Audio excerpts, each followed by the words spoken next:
العلم النافع يا أبتي نتعلم فالعلم إفادة. Now I call upon Brother Raziq Soudagar to give a talk to this Teens Path.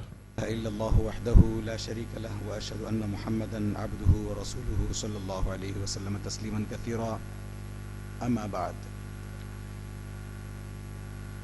Dear brothers and sisters in Islam, in the first place, I would like to apologize to you that my throat is hurting me very badly, and consequently I'm not in the best of shapes today.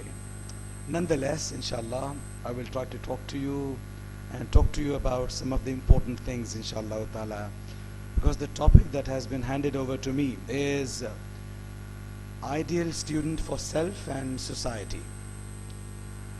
When you talk about ideal students, you know the word ideal. Who else can better describe the word ideal than you?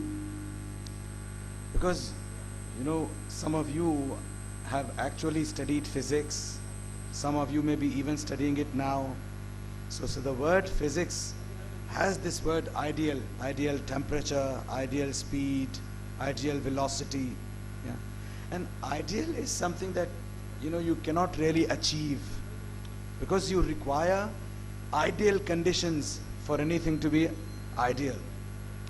Now, without beating around the bush, because I've only got about half an hour to spend with you, let me talk to you about some of the important things. As I said, look, even when you want to be a student, I'm sure some of you maybe are here from, you know, commerce, science backgrounds, or some of you could also be doing engineering or MBBS or PDS for that matter.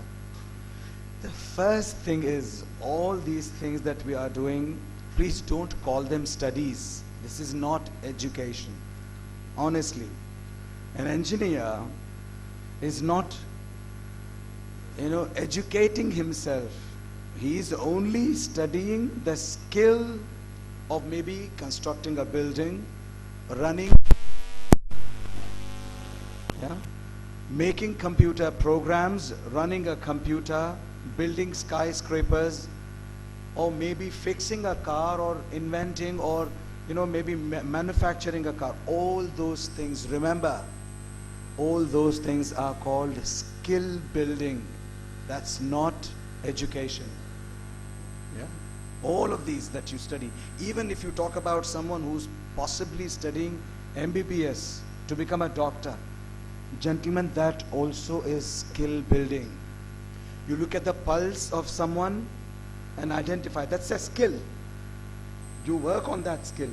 Someone who becomes a surgeon in the future, he has the art of cutting the body in such a way that the body doesn't really bleed. He knows what to do with the body. That's a skill again. So what is education? What is education? If all of these that I'm talking about, dental problems if one has, you go to a doctor, he has this skill. This dentist has the skill to do a root canal, skill to extract the teeth, skill to implant a new tooth.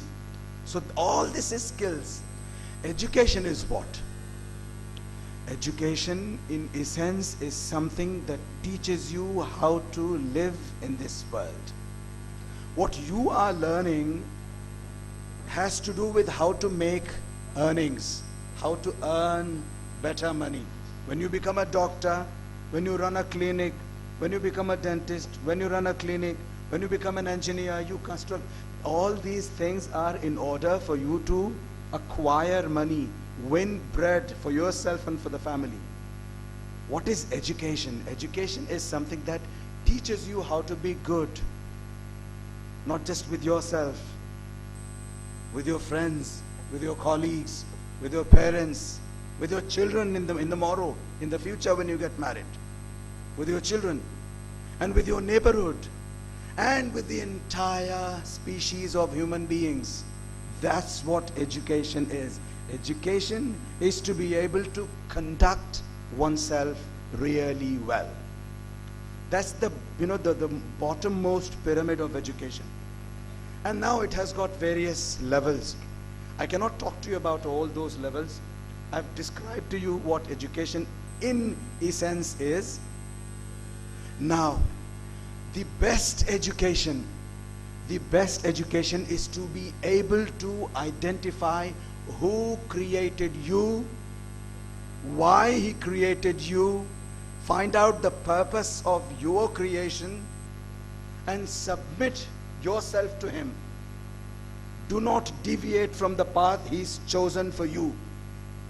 As a human being, as a Muslim, that's what the best education is. I repeat, the best education is to be able to identify your provider, your creator, someone who's given you birth, someone who sent you into this world. So that's what the education is. And someone who can identify that, someone who can abide by the rules, the Sharia.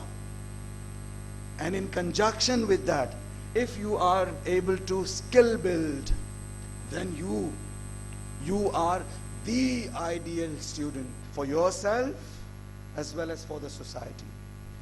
Abdullah ibn al-Mubarak rahimahullah, he says on one occasion that he spent about 30 years, he spent about 30 years learning how to behave, how to conduct, learning the mannerisms. He spent about 30 years learning mannerisms and another 20 years learning ilm, education, knowledge, what you call knowledge. And that doesn't mean that he spent 50 years, all that, no. Within 30 years he finished that. How? Right from the first year, he started to learn to conduct himself.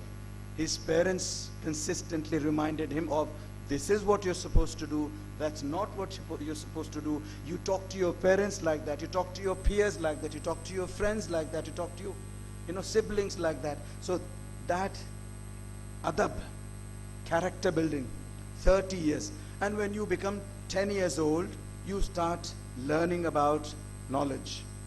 You start acquiring knowledge. So within 30 years, of course, you would be a wonderful man if you are able to learn to behave, learn the mannerisms.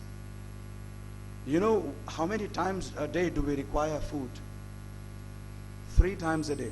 Some of course have 2, or sometimes someone may have 4 or 5 times, but roughly, on an average, a human being survives by eating food 3 times a day.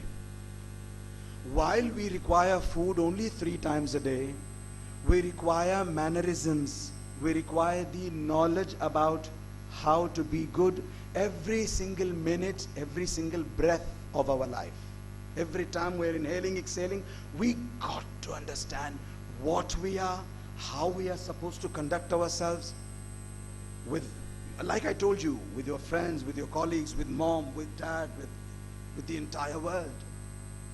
Now, in whatever time I have, even before the time ends or someone comes here with a slip, I'd like to talk about possibly the best story that you may have ever heard about an ideal student. Remember this, I am going to talk about a story, a narration. That narration is not made up. It's not any, fairy tale. No, it is something that the Prophet ﷺ narrated, and you can go find it in the records in Sahih Muslim. Or, if you have time, go read Suratul Buruj.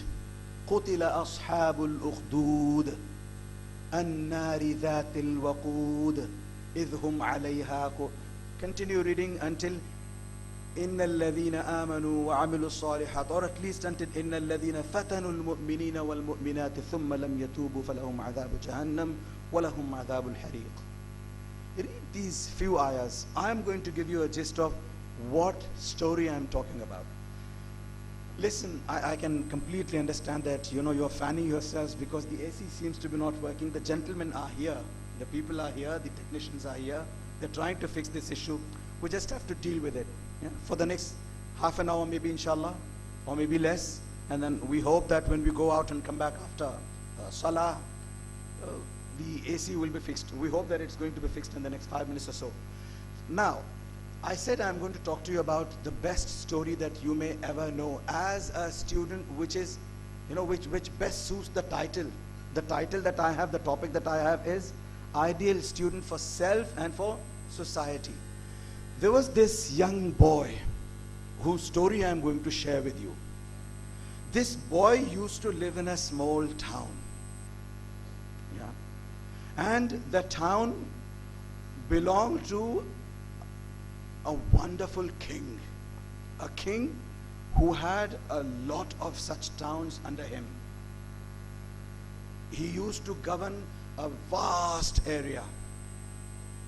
And he also had someone who you might want to call a magician, someone who casts magic.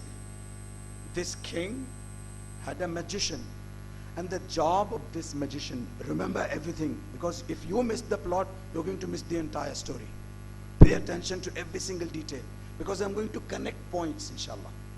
So this king had a magician, and the role of the magician was to make sure that the people, that his subjects, that the people that he is governing are always glued to him, always praise him. Oh wow, this is our, like a lord. He's the best king in the world. Do we not hear something like this in the present day? Think about it. We have someone like that in our present day as well. I can't name them here.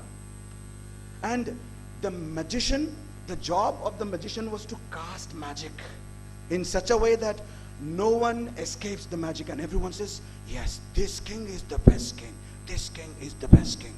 We have never had this kind of king in the last, not 70 years. Not 70. We have never had a king like this. So this is how magic was cast onto the commoners. And consequently, they praise the king every day, every day. And when this magician was about to die, he said to the king, look, all this while I had been casting magic on the people. And these people, they will be exposed to the truth once I'm dead. Much exactly like what is happening today. Social media is painting a wonderful picture about one man. He's the best person. You have never met a person like that. And we believe, not just, I'm not talking only about Facebook, Instagram, I'm also talking about large news houses, media houses. They also paint such a gentleman in that picture. Oh no, you never, if you somehow defeat this king, you will never have a king like that. That's how wonderful this king is. You understand what I'm saying? So this magician also said the same thing. Look, if I am dead, you will no longer have your power over the people. You will also, aapko bhi jhola utha ke jana padega. Does the bell ring somewhere, what I'm trying to say? Huh?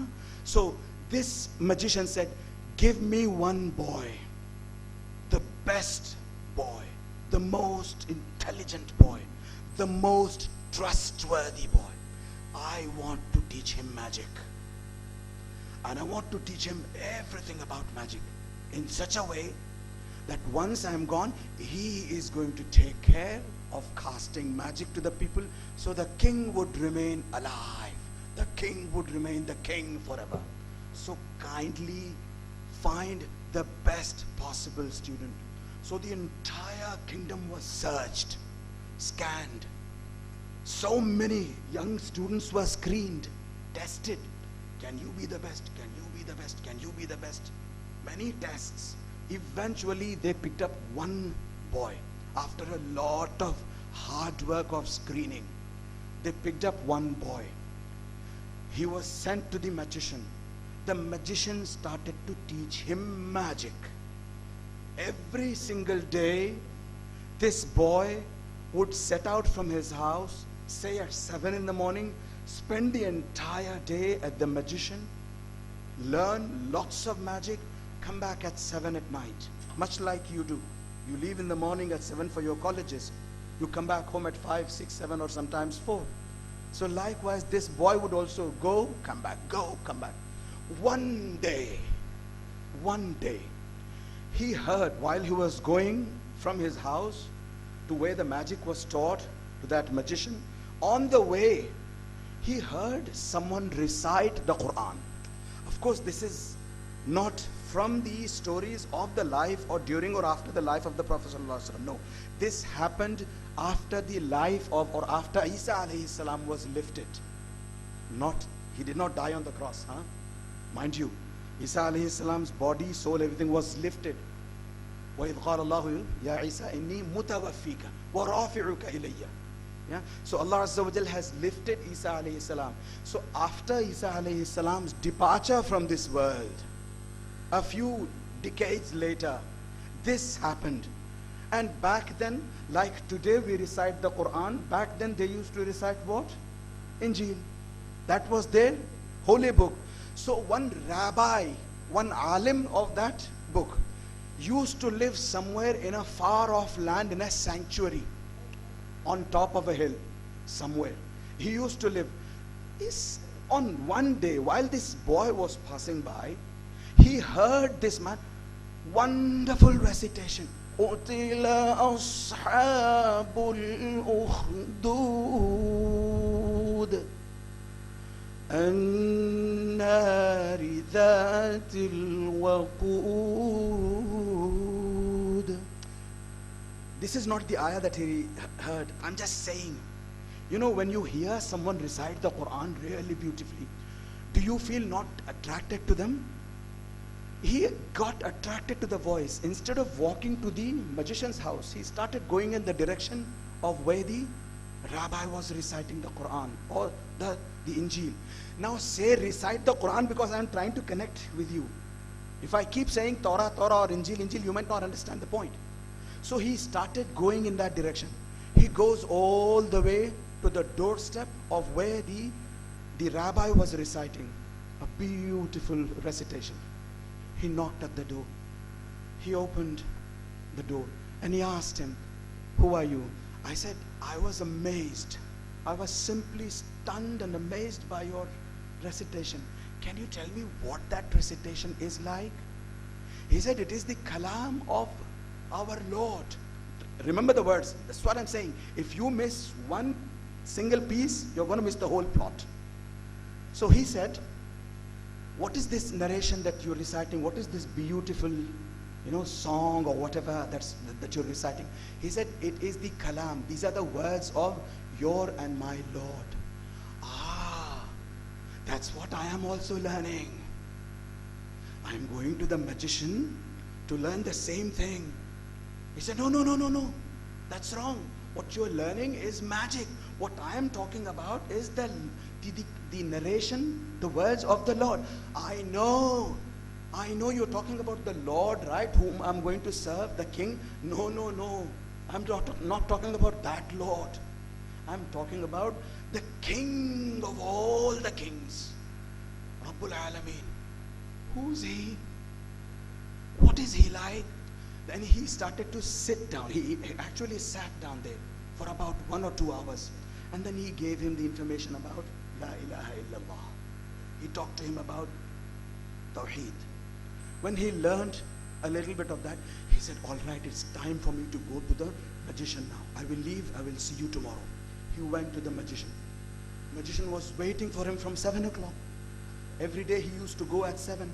Now today he's gone at what time? 1 or 2 hours delay. 8 or 9 o'clock he arrived. "Where did you go? Why didn't you come early?"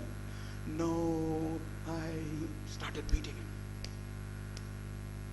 He got the beatings. And then through the day, he spent the whole day. And mind you, he went at 8 o'clock or at 9 o'clock. Assume 9 o'clock. He was not going to be sent back at 7. You arrived 2 hours late, I'm going to send you 2 hours late. So he went back home at 9 o'clock as opposed to 7. "Mom, Dad, where were you? Why were you delayed by 2 hours?" Unfortunately, our parents don't ask us these questions. That's the biggest challenge we have today. And even if they do, we have wonderful scripted answers. Stop lying to your parents. That's a side note. So this boy went back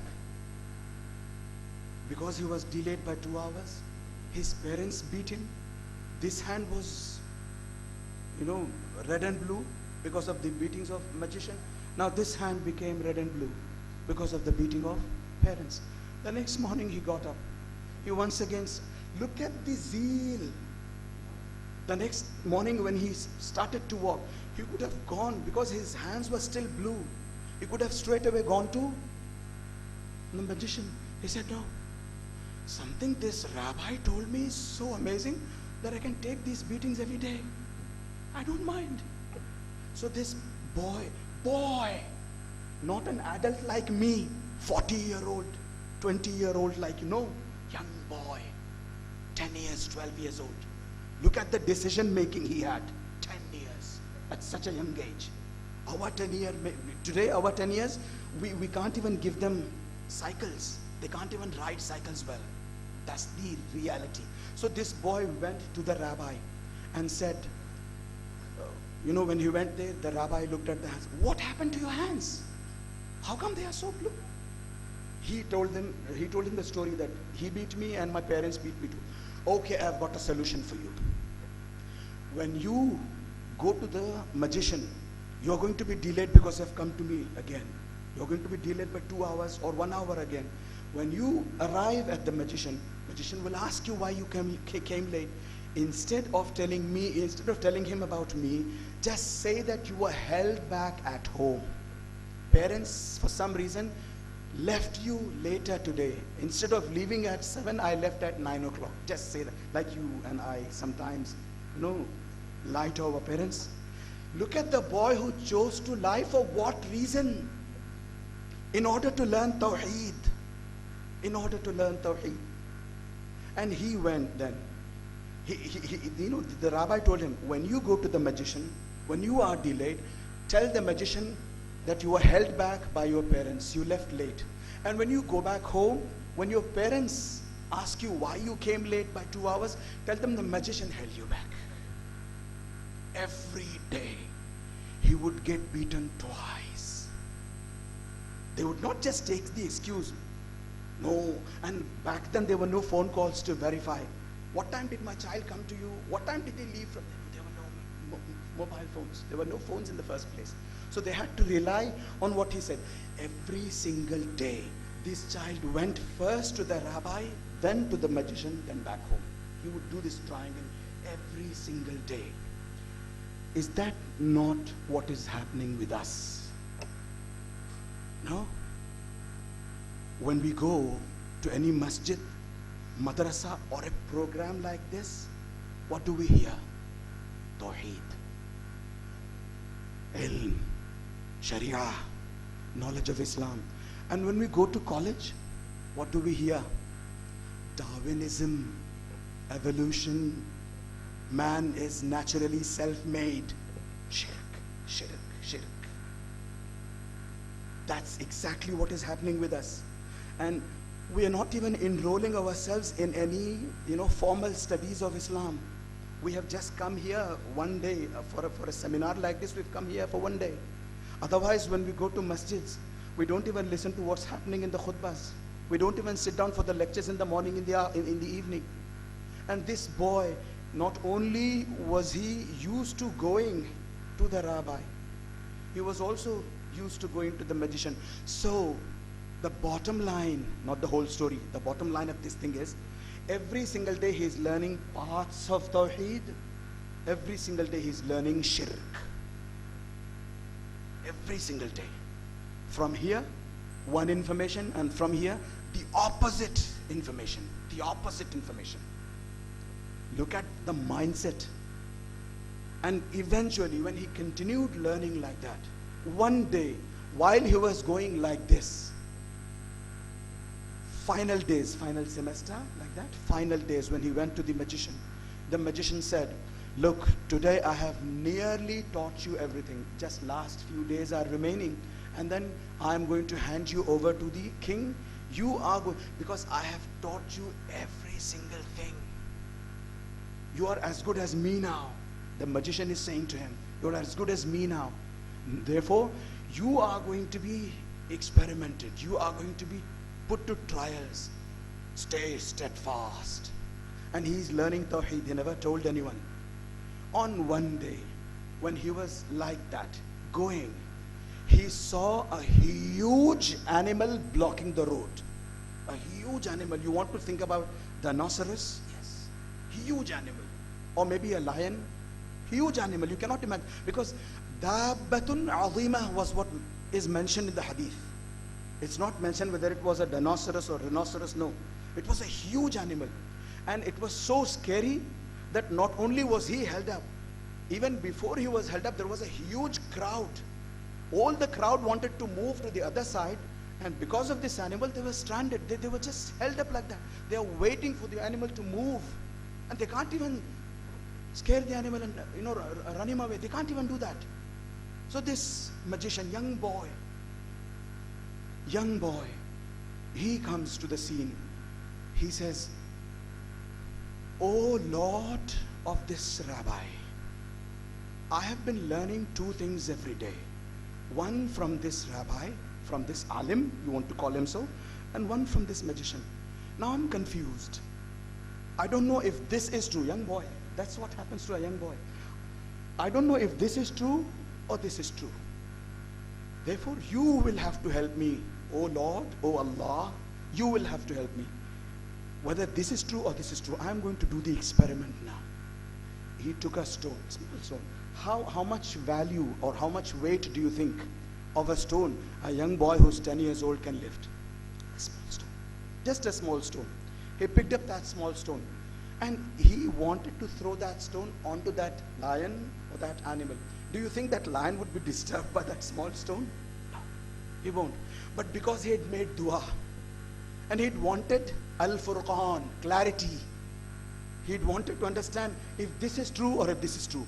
So he read the dua, recited the dua, and said, "Oh Allah Azza wa Jalla, I'm going to throw the stone at that animal now. If what I am learning from Rabbi is true, then please send the animal away so that we can go."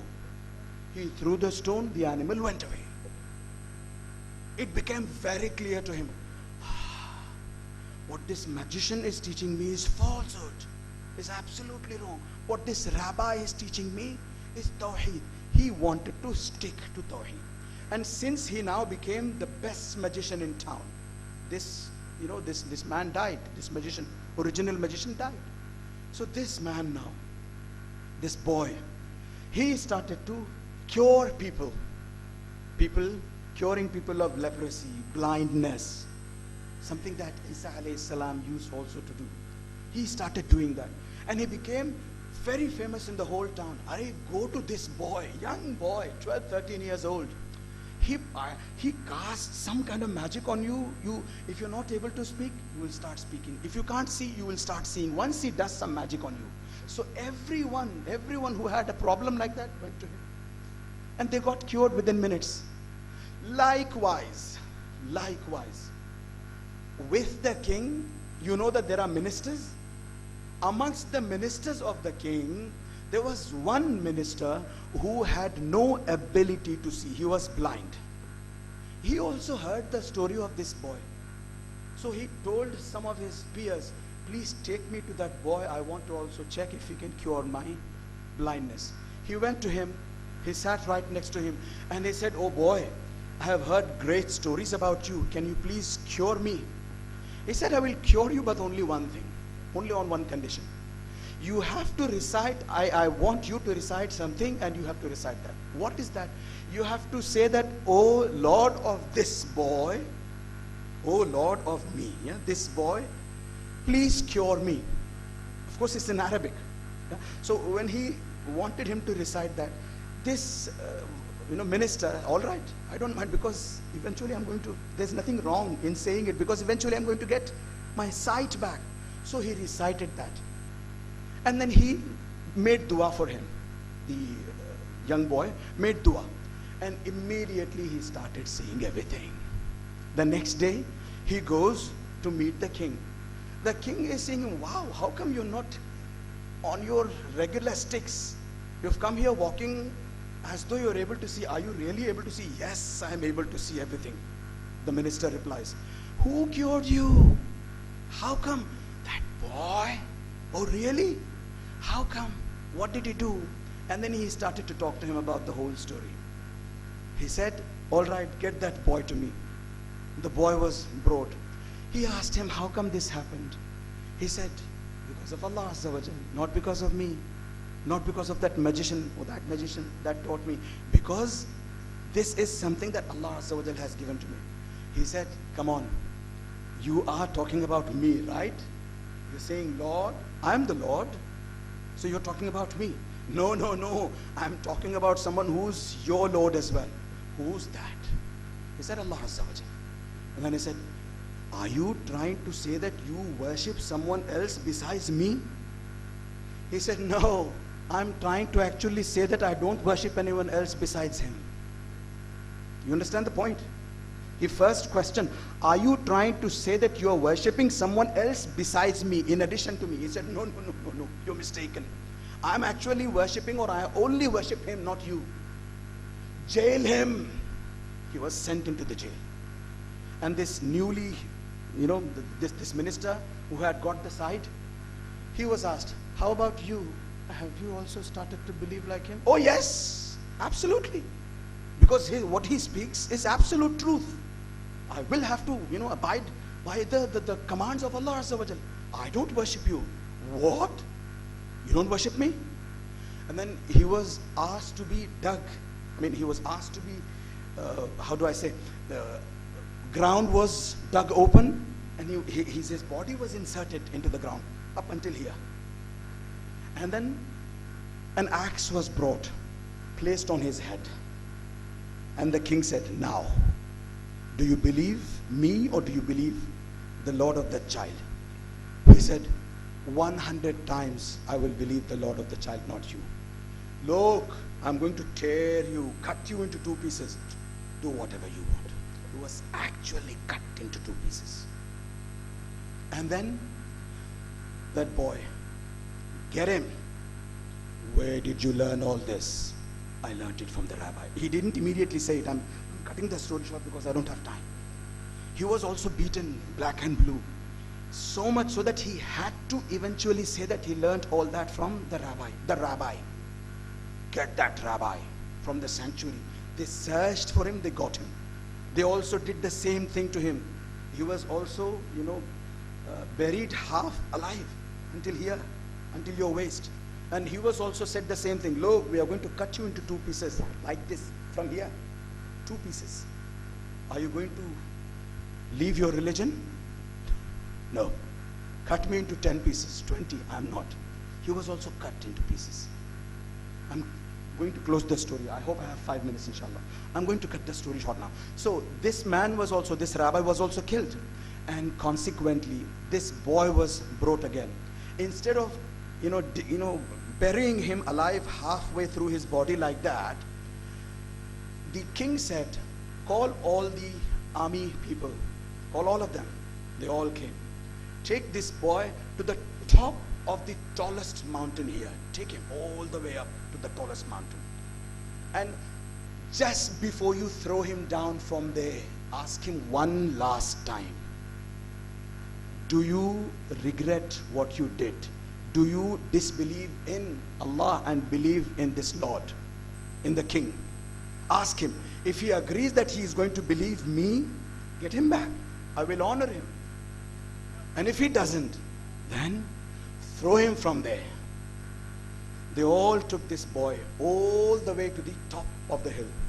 And they asked him this question. And then this boy said, no, you want to throw me down? Whatever you do, I am not going to change my religion. I am going to die as a Muslim, but not live as a non-Muslim. And then, Allahumma kfinihim bima shit. He just made one dua. Allahumma kfinihim bima shit. Meaning, oh Allah Azza wa Jal, take care of these people that want to throw me down. Allah Azza wa Jal shook the mountain in such a, Allah Azza wa Jal, wallahu ala kulli shay'in qadir. Allah Azza wa Jal shook the mountain in such a way that all the army people fell down. He was absolutely fine. قُلْنَا يَا نَارُ كُونِي بَرْدًا. Ibrahim alayhi salam, you know the story? Similar story. So nothing happened to him. All those people fell down and some of them died. He came walking all the way, absolutely fine, hale and healthy. He came all the way back to the king. مَا فَعَلَكَ صَاحِبِي أَصْحَابِي. How come I call? He said, what did my men do to you? How come you're alive? He narrated the whole story to them, to the king. The king said, I'm not going to leave you like that. He called another batch of the army and said, take him this time into the middle of the ocean. Right into the middle of the ocean, where you have high current tides. Take him there and ask him this question again. Do you retract from your deen, or do you continue to believe in Allah Azza wa Jal?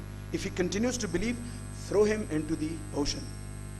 Same story repeated. He was taken to the ocean. They asked him this question. He again made the same statement, and he made the dua, oh Allah, Allahumma kfinihi bima shi'ta. Oh Allah Azza wa Jal, please take care of them. And the boat that they were in, the ship they were in, capsized. And he was able to swim easily and came back again. He came back all the way to the king. He said, what's wrong with you? What kind of magician are you? I'm trying to get you to die like that. You are managing, you're able to somehow escape, and all my army men are being killed. How do I on earth even actually kill you? I'm coming to the last bit now. How do I kill you? This boy said, I have got a way. I have got a way. I can help you kill me. You have to listen to me. Yeah, please tell me. Are you sure you're going to help me kill you? Yes, I will. How? Okay, listen to me. Next morning, call the entire subjects of yours. Everyone, call whoever lives under your kingdom. Call everyone from far off. Let everyone come. So he sent out the people already to come at one plain, one huge, field. Call all of them and then hang me from a tree. Hang me from a tree. And then take out from the quiver one arrow. Before you shoot the arrow, shoot it here. Before you shoot the arrow, or in some narrations it is here, shoot it. Azan. It's okay. It's okay. While of course it is, it's a ruling. It's a ruling that it is sunnah to answer the adhan. But it is also fine when we are talking about Quran and Hadith. Inshallah ta'ala, we can continue. Inshallah ta'ala. Please don't mind. So, because we don't have time. If I wait for 2 more minutes, 2 more minutes would be gone. I want to finish it in the next 2-3 minutes. So, this, where was I? So, he said, the boy said, you have to shoot the arrow. In one narration it is here. Shoot the arrow here. In another narration here. Yeah? And he said, while shooting the arrow, take care of this. Otherwise you will not be able to kill me. Take care of this. Listen to this carefully. He said, while shooting the arrow, say, Bismillahi Rabbi Hadal Ghulam. In the name of the Lord of this world, in the name of the Lord of this boy. You understand the meaning, right? Bismillahi Rabbi Hadal Ghulam. In the name of, when you eat Bismillah, you eat the food, right? And if you don't eat your food without saying Bismillah, who eats with you? Satan. If you eat Bismillah, no one does. Except you, no one else eats your food. And that becomes nutritious. The food becomes nutritious for you. So likewise, say Bismillahi Rabbi Hadal Ghulam and then shoot. He exactly did the same thing the next morning. All the people, hundreds of thousands of people were there surrounding in the morning. And this boy was hung from a tree. And then the king now takes the arrow from a quiver and says, Bismillahi Rabbi Hadal Ghulam. The arrow leaves, hits here or here in another narration. He hits it here or here, the arrow. He hits the boy here. Sorry, what am I saying? The arrow hits the boy here or here. And eventually the boy dies. Now, the biggest point of the story, the entire population that was witnessing the entire scene, La ilaha illallah, la ilaha illallah, nashhadu la ilaha illallah, 3 times. They all disbelieved in this man. And they all said, we believe in Allah Azza wa Jal, not this king. That's the student who's not just good for himself, who's also good for the society. In minutes, he made the entire population Muslim. Minutes. Look at the geniosity. Do we have that mind? Do we have that heart? Can we be that Muslim? We don't have to do anything rocket scientific now. We don't have to do anything rocket scientific. We just have to remain on Islam and be the best possible Muslim on earth. Automatically people would be drawn to you, and your purpose of being the student for yourself and for the society will inshallah ta'ala be served. All the people, I mean, if you, I leave it to you now, if you have to, find out what happened next, you will have to read Surah Al-Buruj. Especially that ayah, إِنَّ الَّذِينَ فَتَنُوا الْمُؤْمِنِينَ وَالْمُؤْمِنَاتِ ثُمَّ لَمْ يَتُوبُوا فَلَهُمْ عَذَابُ جَهَنَّمَ وَلَهُمْ عَذَابُ الْحَرِيقِ. All the people were sent into burning fire by that king. All of them died on La ilaha illallah. Our life and death should be for La ilaha illallah. May Allah Azza wa Jal get us to become that wonderful student that is really the student for just not himself, but for the entire society. Ameen. Wa sallallahu ala nabiyyina Muhammad wa ala alihi wa sahbihi ajma'in. Assalamu alaikum wa rahmatullahi wa barakatuh.